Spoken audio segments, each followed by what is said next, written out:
Hello दोस्तों, स्वागत है आपका हमारे यूट्यूब चैनल पर। आज हम पढ़ाने जा रहे हैं मौलिक अधिकार का पार्ट टू। पार्ट वन हम आपको पढ़ा चुके हैं। पार्ट वन में हमने आपको बताया है कि मौलिक अधिकार क्या है, मौलिक अधिकार कहाँ से लिया गया है, मौलिक अधिकार का दूसरा नाम क्या है, ये भी हमने आपको बताया है। यदि आपने हमारा पहला वीडियो नहीं देखा हो तो कृपया जाके पहले वीडियो को देखिए, फिर उसके बाद इस वीडियो को देखिए, क्योंकि इसका पहला वीडियो जब आप देखेंगे उसी के द्वारा आप दूसरा वीडियो समझ पाएंगे। ठीक है, तो पहले वीडियो को थोड़ा हम रिवाइज भी करा देते हैं, जिससे आपको कुछ रिवाइजनेशन आपके दिमाग में बैठ जाएगी। तो पहले वीडियो में हमने जो बताया था मौलिक अधिकार क्या है, मौलिक अधिकार हमने बताया था मौलिक अधिकार वह अधिकार है जनता के जिसमें जनता के हितों का वर्णन होता है, तथा इसे कहाँ से लिया गया ये मैंने बताया था। ये मौलिक अधिकार जो हमारे यूएसए से लिया गया है, यूएसए संविधान से लिया गया है, और तथा इसका दूसरा नाम भी दिया गया है जिसे हम मैग्ना कार्टा कहते हैं। अब मैग्ना कार्टा के बारे में हमने बताया था, मैग्ना कार्टा कहाँ से आया ये सब। कि मैग्ना कार्टा ये सब जो आया था ब्रिटेन साम्राज्य से आया। ब्रिटेन साम्राज्य की जो राजशाही हुआ करते थे उनके अंदर जो काम किया करते थे वह कर्मचारी, उनको कुछ अधिकार दिए गए, उन अधिकारों को ही मैग्ना कार्टा कहा गया था। तो मैग्ना कार्टा का सब इसमें इसलिए यूज हुआ कि इसमें भी अधिकार की ही बात हो रही है। तो अब हम आप बात करते हैं। हमने आपको बताया था मौलिक अधिकार कितने होते हैं, पार्ट वन में बताया था। तो मौलिक अधिकार हमने बताया था 7 थे पहले, लेकिन एक अधिकार जो हटा दिया गया, कौन सा अधिकार हटाया गया था? संपत्ति का अधिकार। संपत्ति का अधिकार किस संविधान संशोधन द्वारा हटाया गया था? 44 में संविधान संशोधन 1978। और मैंने बताया था अब वर्तमान में हमारे मौलिक अधिकार जो कितने हैं, 6 है। तो मौलिक अधिकार 6 कौन कौन से थे हमने आपको बताया अभी तक। नंबर 1 था समता एवं समानता का अधिकार, नंबर 2 था हमारा, नंबर 2 था स्वतंत्रता का अधिकार, नंबर 3 था शोषण के विरुद्ध अधिकार, नंबर 4 मैंने बताया था धार्मिक स्वतंत्रता का अधिकार, नंबर 5 आपको बताया था सांस्कृतिक शिक्षा एवं शिक्षा का अधिकार, नंबर 6 आपको बताया था संवैधानिक उपचारों का अधिकार। और हमने उसके अनुच्छेद भी याद करने की आपको तरीका बताया था, बहुत सिंपल तरीका बताया था जिसको आप दिमाग में आप भूल ही नहीं सकते हो। तो उस वीडियो को जरूर देखना आप पहले। अब आते हैं हम पार्ट टू पे, जिसको हम आप विस्तृत रूप में बताएंगे कि हमारे अनुच्छेद के अंदर क्या क्या बताया गया है समता एवं समानता के अधिकार में, जो 14 से 18 के अनुच्छेद अंतर्गत आता है। आइए हम उनको समझते हैं। तो सबसे पहले मैंने पॉइंट जो बताया था मौलिक अधिकार का पार्ट वन है जो हमारा समता एवं समानता का अधिकार।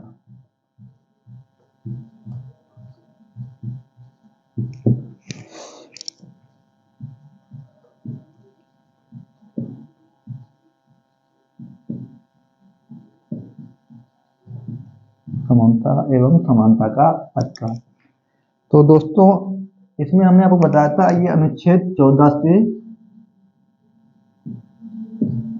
18 के अंतर्गत दिया गया है। तो अनुच्छेद 14, 15, 16, 17, 18, आइए हम उनके बारे में भी पढ़ लेते हैं। उनको भी हम बहुत अच्छे तरीके से याद करा आपको करा देंगे, चिंता मत कीजिए। तो पहला जो पॉइंट हमारा है अनुच्छेद 14।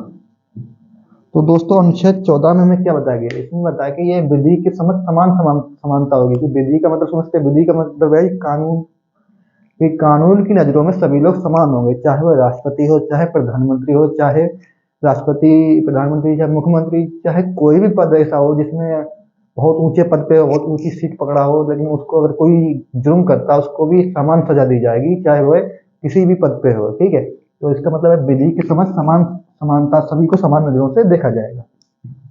नंबर 1 जो कहता हमारा विधि के समझ समान समानता।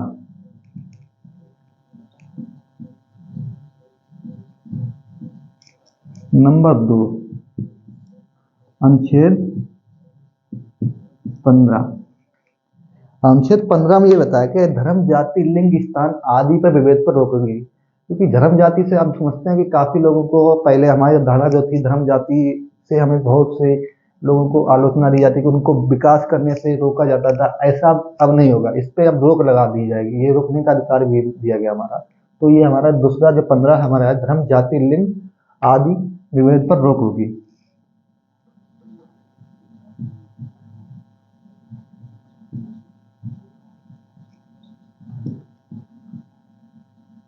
धर्म, जाति, लिंग, स्थान आदि विभेद पर रोक।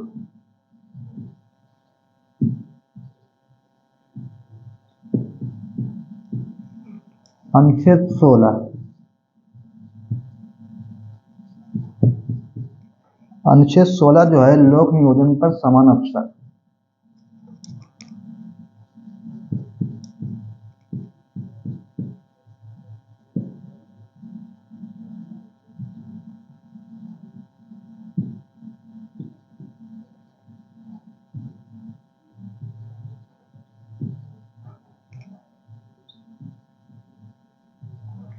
लोक नियोजन का मतलब दोस्तों ये है, लोक नियोजन में सरकारी नौकरियों पे सभी को समान अवसर दिया जाएगा, चाहे कोई भी हो, चाहे छोटी जात का हो चाहे बड़ी जात का हो। ठीक है दोस्तों, अब आते हैं अनुच्छेद 17 पे।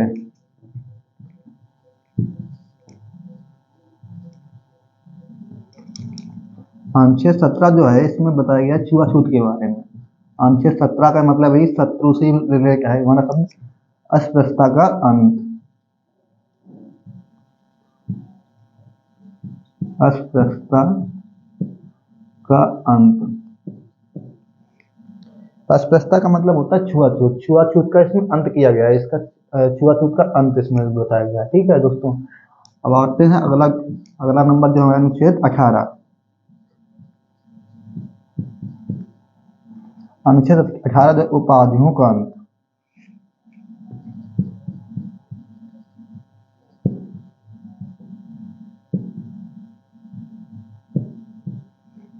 इसमें उपाधियों का अंत किया गया है। ठीक है दोस्तों, इसमें आप याद करने के लिए, आप अगर आप पढ़े होंगे महाभारत, महाभारत में आपने कर्ण की बहुत अच्छी कहानी सुनी होगी। कर्ण जो ऐसा बंदा था कि ये पूरी महाभारत का ही सारांश उसी के ऊपर आधारित है, बहुत ही दानवीर कर्ण, उसका नाम कैसे पड़ा ये आपको सब पता है। तो हम उसकी ज्यादा आपको ज्यादा पूरी कथा तो नहीं बताएंगे, थोड़ा सा याद करने का तरीका बताएंगे।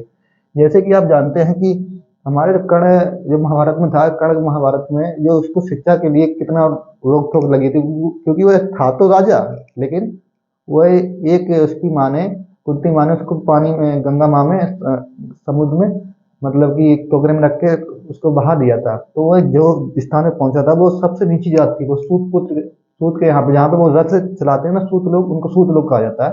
तो वहाँ सूत पुत्र के यहाँ पे वो पहुंच गया था, वहीं पे इसका पालन पोषण हुआ था। तो जब वो, ज्यादा कहानी नहीं बता रहा हूँ मैं दोस्तों, तो उसमें आपको ये बता रहा हूँ, जब वो बड़ा हुआ तो वो पढ़ने के लिए पात्र हुआ, तो पढ़ने के लिए वो सबसे पहले क्या करता था, वो गुरु द्रोण के पास गया। तो गुरु द्रोण ने उसको उसको यही अवसर नहीं दिया पढ़ने का, कि बोला कि ये बोले कि वो तुम छोटी जाति के हो, तुम ये, तुम्हारा ये कर्तव्य नहीं है, तुम्हें ये ऐसा, तुम्हें ज्ञान नहीं मिल सकता, ये क्षेत्रीय लोगों के लिए है। तो वहां पे उसको विधि की समझ समानता, मतलब है उसको उस पढ़ने की विधि में उसको अवसर नहीं दिया गया था। तो ये समझ सकते हैं विधि की समझ समानता। उसको किसके लिए रोका गया था? नंबर, धर्म जाति लिंग स्थान। धर्म जाति, तुम छोटी जाति में पैदा हुए हो, तुम सूत पुत्र हो, और तुम्हारा जो है स्थान तुम्हारा खाली वहीं तक है कि वहां तक सीमित रहो, जो आपको रथ चलाना है उसका ज्ञान प्राप्त करो, उससे आगे ना बढ़ो। ये उन्होंने कह के उसको मना कर दिया था। लेकिन वो हमारे कर्ण महाराज जी थे, वो बहुत ढीठ थे, उन्होंने कहा कि हमें सीखना तो सीखना है। तो वो उनके गुरु के गुरु महाभगवान परशुराम के पास पहुंचे। तो उन्होंने झूठ बोला था थोड़ा सा, कि हम ब्राह्मण मतलब ब्राह्मण साम्राज्य से हैं, तो हमें आपसे ज्ञान चाहिए। तो उन्होंने उनको ज्ञान दिया था, उनको झूठ बोल के ज्ञान दिया था। तो वहां पे उनको लोग जब ज्ञान प्राप्त करके आए थे वो हस्तिनापुर, तब उनके वहां पे जो हमारे गुरु द्रोण थे, गुरु द्रोण के छात्रों में कंपटीशन हो रहा था, वहां पे उनको अवसर के लिए भी अवसर भी नहीं मिल रहा था। तो जब उन्होंने पूरे विश्व को, पूरे संसार को चुनौती दी कि अर्जुन जैसा कोई महान धनुर्धर नहीं है, तब उनको महान धनुर्धर की श्रेणी में ये भी आ गए थे। उन्होंने कहा कि महान धनुर्धर की श्रेणी में हम भी हैं, तो लोक नियोजन में हमें समान अवसर दिया जाएगा। लेकिन वहां पे भी इनको रोका गया। किसने रोका? उनको धर्म जाति के आधार पर रोका गया था। तब दुर्योधन ने उनको राजा बनाया था, कहाँ का? अंगराज का राजा बनाया था। तो उनको अवसर तब मिला था। तो लोक नियोजन पर समान अवसर किसने दिया? दुर्योधन ने दिया। तो लोक नियोजन पर समान अवसर। अस्पृश्यता का अंत, उनका जो मेन मोटिव क्या था? वो इन सब चीजों को बंद करवाना चाहते थे। कर्ण महाराज, जो कर्ण था हमारा, इन सब चीजों से बंद कराना चाहता है। इसलिए वहां से हमारे समझ सकते हैं अस्पृश्यता का अंत का शुरुआत कर्ण ने कहा करा था। ठीक है। उपाधियों का अंत, उसको लास्ट में बहुत बड़ी उपाधि भी मिली थी, ये सब आप जानते हैं। ठीक है। तो याद करने का तरीका आप कर्ण द्वारा आप कहानी से याद कर सकते हैं। तो नंबर 1 जो हमारा 14 है जो बताया था, विधि की समझ समान समानता। नंबर 15 में क्या है, धर्म जाति लिंग। अब 15 को एक तरीके से और भी याद कर सकते हैं, 15 से मैंने बताया 25 या जहाँ पे 5 का सेंस आता है 15-25, तो पंडित से ही सेंस बन जाता है। तो धर्म जाति जहाँ से धर्म की व्यवस्था होती है, धर्म का ही ज्ञान ज्ञान की बात हो तो उसमें लेना कि वहाँ पे धर्म जाति की व्यवस्था बताई जा रही है। धर्म जाति लिंग स्थान आदि विभेद पर रोक होगी। और 16 को वैसे भी याद कर सकते हैं। 16 मतलब कि याद किसी भी चीज को पाने के लिए कहा गया है, वो कहावत भी सुनी होगी कि अगर सूर्य की तरह चमकना है तो सूर्य की तरह जलना भी होगा। तो जलने के लिए शब्द जो है 16 है। 16 तो 16 से ही हमारा निकला कोयला का अर्थ निकल रहा है, मतलब 16 पर चलना होगा। ठीक है, तो लोक नियोजन पर अगर सरकारी नौकरी पानी है आपको, तो सरकारी नौकरी पाने के लिए आपको क्या करना पड़ेगा, आपको कोयले पर चलना होगा, मतलब उसकी 16 पर चलना होगा। ठीक है, तो लोक नियोजन पर समान अवसर मिलेगा। ठीक है, अस्पृश्यता का अंत 17 नंबर से बहुत बड़ा सेंस निकलता है। शत्रु, शत्रु कौन है, ये छुआछूत, छुआछूत वाले लोग हम लोगों को शत्रु मानते हैं। ठीक है, तो अस्पृश्यता का अंत 17 से याद कर सकते हैं। 18 उपाधियों का अंत, आपको दोनों तरीके से जो अच्छा लगे सो याद कर सकते हैं। ठीक है दोस्तों, अब हम आप बढ़ते हैं अगला नंबर पे। अनुच्छेद, ये तो हमारा था पार्ट 1 था, अनुच्छेद 14 से 18 तक अंतर पढ़ चुके हैं। पार्ट 2 पे आते हैं। ठीक है, मतलब इसका मॉडल रोजगार का भाग 2, पॉइंट 2।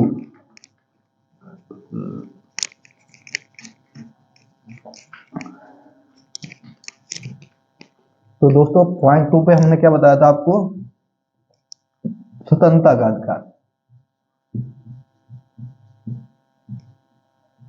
स्वतंत्रता का अधिकार, इसको भी याद करना बहुत सिंपल है दोस्तों। कैसे याद किया मैंने आपको बताऊंगा इसमें भी। ये कहां से कहां तक हमें बताया गया था, 19 से 22 के अंतर्गत। तो पॉइंट 1 में इसका डाल लेता हूं, अभिव्यक्ति की स्वतंत्रता।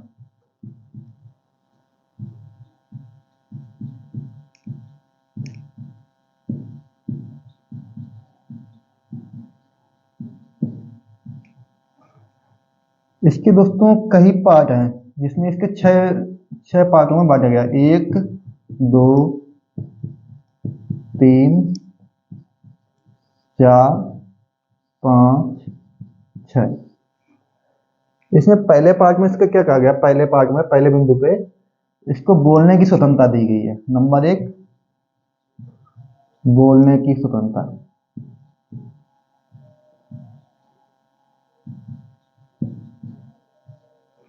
ये मतलब सभी को बोलने का अधिकार है, अपना प्रस्ताव रखने का अधिकार है, बोलने का अधिकार है। बोलने की स्वतंत्रता नंबर 1 में बताएगी, जो हमारे स्वतंत्रता के अधिकार के अंतर्गत आता है ये पार्ट। इसको ये भाग है जो है अभिव्यक्ति की स्वतंत्रता, मतलब इसका अनुच्छेद 19 का पहला हिस्सा है। ठीक है, अनुच्छेद 19, अनुच्छेद 19। 19 को ऐसे भी याद कर सकते हो। 19 समझ लो कोई भी है बंदा जो माइक लेके खड़ा है, तो माइक लेके एक सामने खड़ा है, ये माइक है, कि इस तरीके का माइक बना है, माइक लेके खड़ा है, तो 19 का सेंस है बोलने के लिए वो खड़ा है। ठीक है, माइक पे। तो बोलने की स्वतंत्रता कहाँ से निकलती है, 19 अनुच्छेद 19 के अंतर्गत। अब अनुच्छेद 19 में हमारे जो 6 पार्ट है उनको भी पढ़ लेते हैं। अब सबसे पहले इसकी बोलने की बात आई। अब बोलने की स्वतंत्रता नंबर 2 पे आ जाता है हमारा, शांतिपूर्ण ढंग से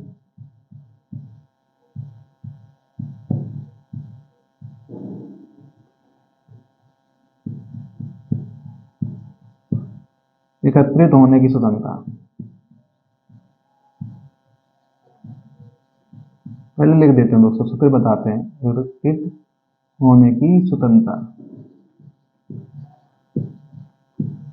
नंबर 3 तो दोस्तों हमारा है सभा समूह बनाने की स्वतंत्रता।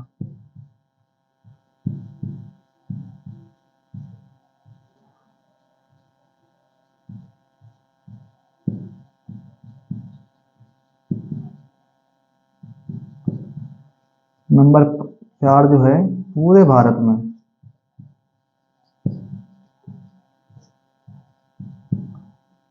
आवागमन की स्वतंत्रता।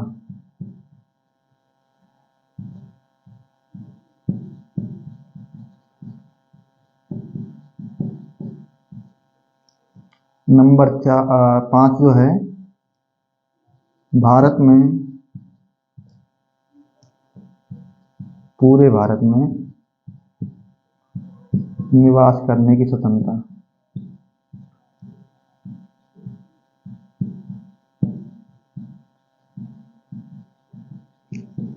नंबर 6 जो है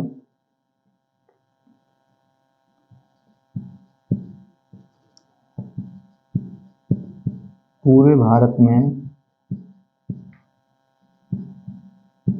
आजीविका पाने की स्वतंत्रता, ग्रहण करने की स्वतंत्रता।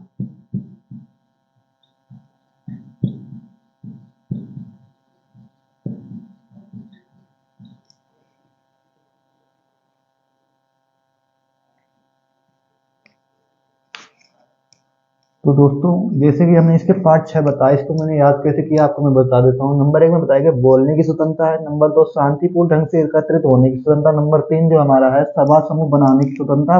और नंबर 4 पूरे भारत में आवागमन की स्वतंत्रता। और नंबर 5 जो है पूरे भारत में कहीं भी निवास करने की स्वतंत्रता। नंबर 6 पूरे भारत में आजीविका ग्रहण करने का। आजीविका का मतलब होता है रोजगार। क्या होता है दोस्तों? मतलब रोजगार। ठीक है। तो दोस्तों आइए हम पहले इसको बता देते हैं कि मैंने कैसे इसको याद किया। जैसे कि ये कहानी एक कहानी में फ्लो लेते हैं इसको। जैसे कि कोई एक विद्यार्थी है जो अपने मतलब कि सरकार के विरुद्ध जो काम चल रहा है उससे बहुत नाराजगी है, तो वह अपनी कुछ आवाज उठाता है। वो सबसे पहले क्या करता है, बोलने की स्वतंत्रता लेता है, बोलता है सरकार के विरुद्ध। तब भी उसकी आवाज सरकार के पास नहीं पहुंच रही है। तब वो क्या करता है, शांतिपूर्ण ढंग से वो धरना प्रदर्शन करने के लिए बैठ जाता है। धरना प्रदर्शन में एकत्रित होकर शांतिपूर्ण ढंग से बैठ जाता है, फटाका बिछा के वहां पे धरना प्रदर्शन करता है। नंबर 2 तब भी उसकी आवाज जो है सरकार तक कोई पहुंचा ही नहीं रहा है। तो फिर उसके बाद तीसरा ऑप्शन क्या आता है, वह फिर सभी लोगों से बातचीत करता है, उनको समूह बना के सभा समूह बनाता है और अपनी आवाज उठाता है। फिर भी कोई उसकी बातों पर ध्यान नहीं देता, सरकार की बातों को नजरअंदाज कर रही है। फिर वो क्या करता है, फिर नंबर 4 में बताया हमने, वह पूरे भारत में आज आने जाने के लिए आता जाता और सभी से बातचीत करता है और अपनी आवाज उठाता है, अपनी आवाज पहुंचाना चाहता है सरकार के खिलाफ कि हमारी ये समस्या का हल कीजिए। लेकिन तब भी सरकार उसका कोई भी ध्यान नहीं देती है। और वो बेचारा बाद में थक जाता है। वो एक फिर कहाँ पे कहीं भी देश में जाएगा तो वहां पे उसके लिए रुकने के लिए व्यवस्था चाहिए ना। तो वहां पे रुकने के लिए निवास पूरे भारत में कहीं भी निवास करने की स्वतंत्रता मिल गई उसको। और जब वो रुकेगा तो उसके खाने के लिए व्यवस्था होनी चाहिए। तो वो पूरे भारत में कहीं भी अपना रोजगार डाल सकता है। तो हमने कैसे याद किया इसको, एक लड़का था तो एक सरकार के कामों से बहुत ही नाराज था। तो उसने सबसे पहले क्या किया, बोलने के लिए बोला और अपने बातों से बोला कि आवाज सरकार तक पहुंच जाए। नंबर 2 उसने क्या किया, उसके बाद जब नहीं पहुंची तो वह शांतिपूर्ण ढंग से फटका बिछाकर धरना प्रदर्शन में बैठेगा। नंबर 3 फिर उसने सभा समूह बनाने की स्वतंत्रता पा ली। सभा समूह बनाकर आवाज उठाने लगा। नंबर 4 उसकी आवाज तब ना पहुंची तब वो पूरे भारत में घूम घूम कर अपनी बात सरकार तक पहुंचाने की अफसाने पूरे भारत में घूम घूम कर सभी को सरकार के खिलाफ इकट्ठा करके सरकार से मतलब आवाज पहुंचाने के लिए कहने लगा। नंबर 6 जो है, नंबर 6 जो फिर निवास करने की स्वतंत्रता, जहां भी जाएगा वहां निवास भी करेगा बंदा। और फिर उसके बाद क्या है, नंबर 6 पूरे भारत में कहीं भी अपना रोजगार डालने की स्वतंत्रता। ठीक है दोस्तों, ये हमने पढ़ लिया है पार्ट 2 का, स्वतंत्रता का कार्य पढ़ लिया। अब आते हैं नंबर 3, अनुच्छेद अनुच्छेद 19 हो गया, 20 पे आते हैं। अनुच्छेद 20 में क्या बताया गया उसको भी पढ़ लेते हैं।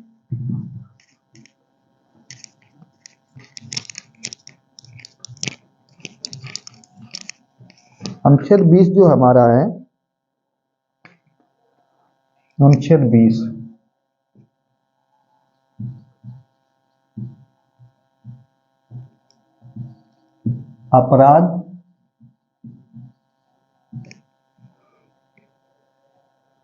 अपराध दोष की सिद्धि में।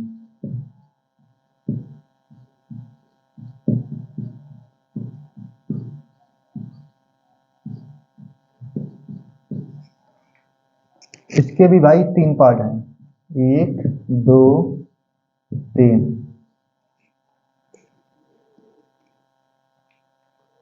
इसमें पार्ट 1 में जो बताया गया, इसमें कहा गया उससे कानून की समान समानता, मतलब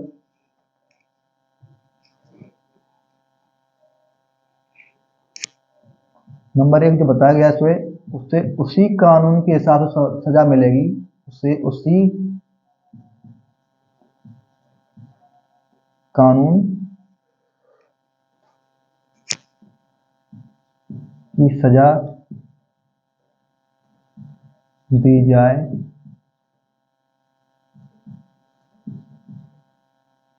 जो उस टाइम किया हो, उस समय किया हो। नंबर 1 में जो बताया गया हमारे, उसे उसी कानून के हिसाब से सजा दी जाए जो उसने उस टाइम किया हो। मतलब इसका समझ रहे हैं दोस्तों, कैसे भी किसी ने कोई अगर कोई अपराध किया 2015 में किया हो, 2015 में अपराध किया हो, 2017 में उसको पकड़ा जाता है, तो उसका 2015 में जो सजा थी, जैसे 15 में अगर सजा उसकी 6 महीने की हो, 2017 में सजा 2 साल की हो गई है, तो उसको उस हिसाब से सजा नहीं दी जाएगी कि वह 2017 में पकड़ा गया तो 2017 के हिसाब से सजा दी जाए, ऐसा नहीं है। उसके लिए उसको 2015 में जो नियम था 6 महीने की सजा, जो उसने जो अपराध किया था 2015 में किया था, तो 2015 के हिसाब से इसको सजा दी जाएगी। ठीक है दोस्तों, तो नंबर 2 जो पहला नंबर में क्या होता है, उसे उसी कानून के हिसाब से सजा दी जाएगी जो उसने उस समय किया होगा। नंबर 2 जो है हमारा गवाही, गवाही के विरुद्ध। नंबर 2 जो है गवाही, इसका मतलब इसमें ये कहा गया है अपराधी को गवाही के लिए बाध्य नहीं किया जा सकता, क्योंकि अपराधी को मार मार के पुलिस वाले कहते हैं ये तू कबूल कर, ऐसा बाध्य नहीं कर सकते आप। ये इसका अधिकार, ये हमारा मौलिक अधिकार है। ठीक है, तो अपराधी को गवाही के लिए बाध्य नहीं किया जा सकता। नंबर 3 जो है, नंबर 3 एक ही अपराध की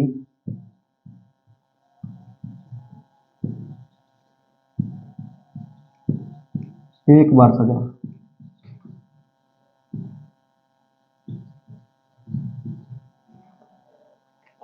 इसका मतलब जो है एक अपराध की एक ही बार सजा मिलेगी, ऐसा नहीं है कि आपने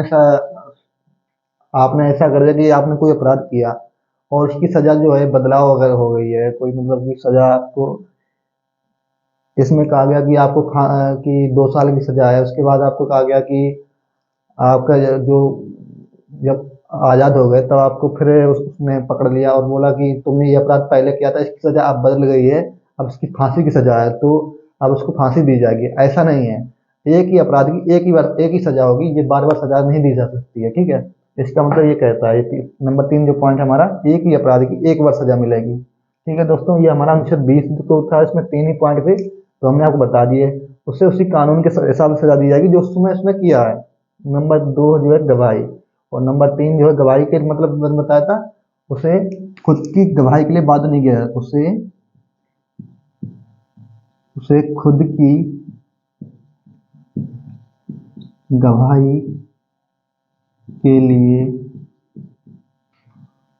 बाध्य नहीं किया जा सकता, बाध्य नहीं किया जा सकता। ठीक है दोस्तों, अनुच्छेद 20 हमने पढ़ लिया है। तो दोस्तों आज हम इसके 2 ही पॉइंट रखते हैं क्योंकि वीडियो ज़्यादा लंबा नहीं करना है, तो आज यहाँ तक के आपको रिवाइज करना होगा। अब अगला जो पार्ट 3 आएगा उसमें हम आपको और बताएंगे याद करने की कैसे याद किया जाता है। अब ज़्यादा नहीं है, थोड़ा और एक पार्ट बनेगा, तीसरे पार्ट में आपको सब पता चल जाएगा, बस छोटा ही पार्ट बनेगा उसको अभी। आपको अगर अच्छा लगा कमेंट कीजिए, शेयर कीजिए, और जो भी गलती हो तो उसको माफ़ कर देना भाई। ठीक है दोस्तों, थैंक यू, धन्यवाद।